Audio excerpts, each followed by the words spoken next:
All right, so we're all here. What'd you say, 165 team members you guys have here? So, and I see that we've definitely got some team spirit in the back. You guys have football at your school? Are you guys middle school? Football? All right. Well, I can tell that you guys probably have some good team spirit at that school. That's great.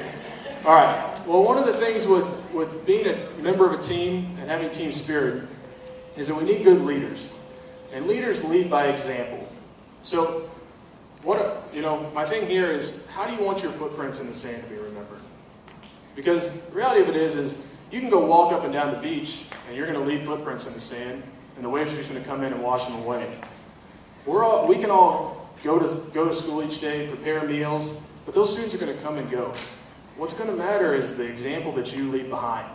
How are you going to lead, and what kind of example are you going to leave behind? So one of the ways that we promote teamwork and promote working well with others is we've got to define our goals for the team. When we have a shared vision, we all know what we're working towards and how we're going to accomplish that goal.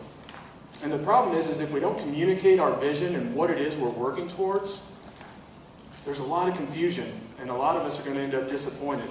How many of you guys are managers in the audience? We got a few of you guys. And how many of you guys started off as a manager? And most of you guys promoted? You worked your way up?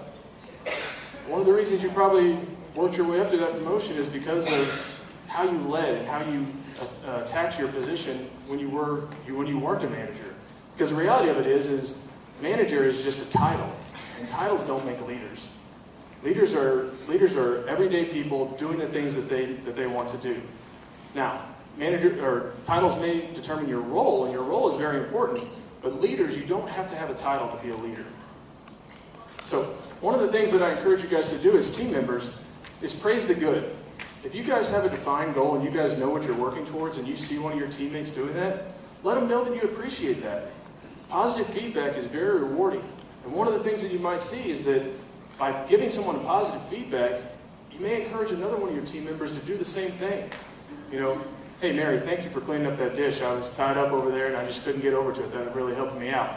If you guys have each other's back and you positively reinforce your teammates that, hey, we appreciate this, you're going to see that more and more people are going to try to do those types of behaviors. The way I look at this is the kitchen, I look at this as, again, I'm sports-minded, so I look at this as the kitchen is the sports field. We've got to set our parameters. We all have to have our rules. And the rules, just like in sports, are defined. And I look at the managers as being like the refs. How many of you guys go to sporting events? You guys like sports? What do they say? The best sporting events are when you don't remember the refs? When you leave the game and you go, oh, that ref was making terrible calls, or oh, that ump was missing everything. But when you leave and you don't mention them, those are the best games because they knew the rules, they enforced the rules, but they didn't make it over the top. If we all know the rules and we play by the rules, that our daily operations are going to go much smoother.